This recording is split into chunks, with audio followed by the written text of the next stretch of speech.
Shalom, Erev Tov. Good evening. This is TV7 Israel News, broadcast to you from Jerusalem.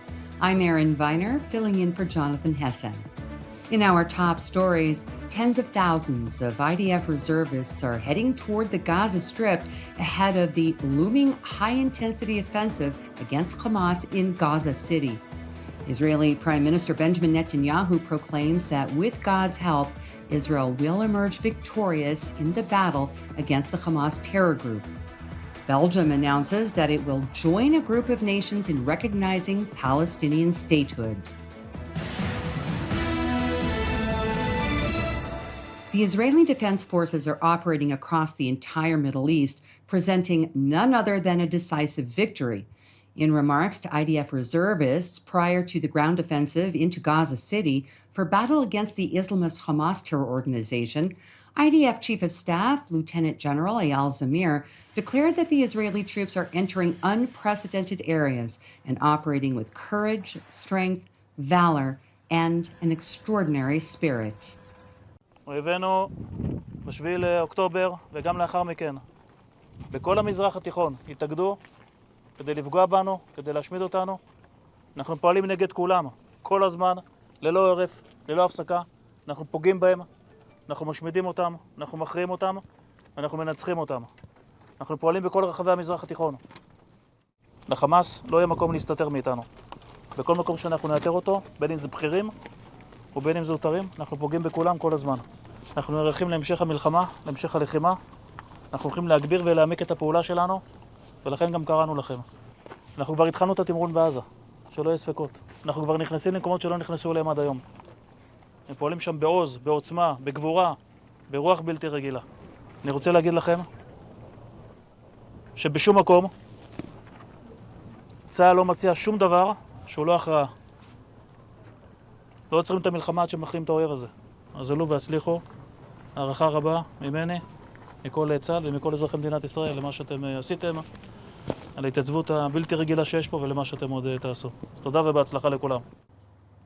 In a televised address from Jerusalem to the IDF maneuvering forces just ahead of their entry into the lawless enclave, Prime Minister Benjamin Netanyahu asserted that the people of Israel will never forget the brutal atrocities committed by Hamas on October 7th, 2023, including beheadings, sexual assault, murder of infants, and the abduction of 251 people who were forced into underground captivity in Gaza. The Israeli leader reaffirmed the nation's pledge to return both the remaining living hostages and the bodies of the deceased back home as part of the mission to destroy the Islamist Hamas terrorist organization. אני רוצה לחזק ולהביע הערכה עמוקה לכם, חיילי צה"ל וחיילי המילואים והמשפחות שלכם. אני יודע ששילמתם מחיר יקר, גם בעבודה, גם בלימודים, גם בבית. אנחנו נלחמים מלחמה עיקשת וצודקת מאין כמוה. אנחנו לא שוכחים לרגע את מה שעשו לנו ב7 באוקטובר. את הראשים שערפו, את הנשים שאנסו, את התינוקות ששרפו, את החטופים שלקחו למנהרות בעזה. אנחנו פועלים להחזיר אותם, אנחנו פועלים להכריע את החמאס. אבל בדרך חוללנו יחד נפלאות, כי שברנו את הציר האיראני. גם בעזה, גם בלבנון עם החיזבאללה, גם עם משטר אסד שהתמוטט, גם עם איראן עצמה שאיימה עלינו איומים קיימים, והסרנו אותם יחד, ועכשיו גם מול החות'ים. אבל מה שהתחיל בעזה, חייב להסתיים בעזה.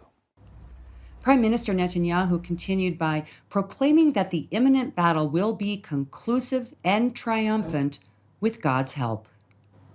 חיילי צה"ל היקרים, סדיר ומילואים, לכל אורך המלחמה, אנחנו קיבלנו החלטות קשות מאוד. החלטות שאיש לא האמין שנוכל באמת ליישם אותן. אבל יישמנו אותן, משום שאתם נתתם לנו ולי את הכוח לקדם את מדינת ישראל לקראת ניצחון גורף. ועכשיו אנחנו עומדים בפני שלב ההכרעה. אני מאמין בכם, אני סומך עליכם, וכל העם מחבק אתכם. ובעזרת השם, יחד ננצח. A group of family members of the Israeli hostages are expressing concern over the possible loss of their loved ones during the fierce forthcoming military offensive and are appealing to U.S. President Donald Trump in desperation, urging him to impose a ceasefire deal on both the Islamist Hamas and Israeli leadership. President Trump, you wrote The Art of the Deal. Tremendous book. Today, we're asking you to make the ultimate deal. The deal on the table is your deal. Only you can close it. Your deal will save lives and bring all of the hostages home. Only you can make Hamas say yes. You proved it. And only you can make Netanyahu say yes. And finally, end this tragedy. We, the families, we agree with you, Mr. President. We plea, you demand both Israel and Hamas to close the deal that is on the table, bring the hostages home, and end this dark chapter so that healing and rehabilitation can begin for both sides of the conflict. The bottleneck for your new Middle East vision and a Nobel Peace Prize is the release of the hostages and a Gaza war ceasefire. And there should be consequences for those responsible from walking away from the deal that is on the table today. It is important to note that President Trump is echoing the assessment of his top security advisors by contending that the only way to secure the release of the hostages from Hamas captivity is through a military operation that will ultimately completely obliterate the Palestinian terrorist organization.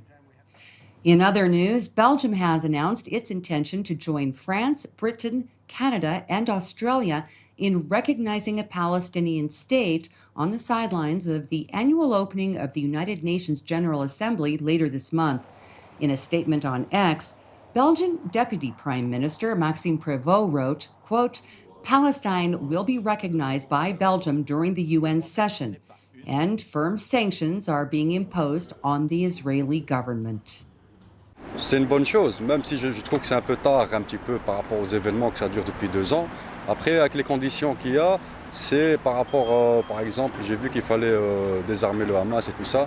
Donc c'est quelque part, c'est quelque chose qui peut être compliqué à mettre en place.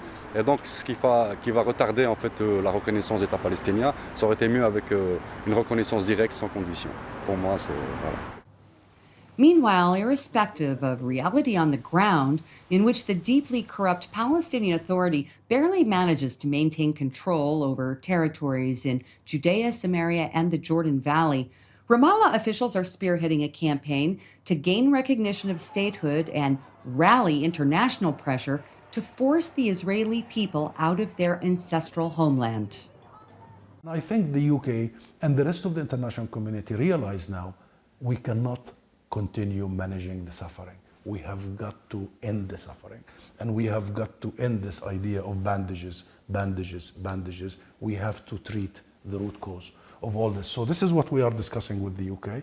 And this is what we are hoping will happen.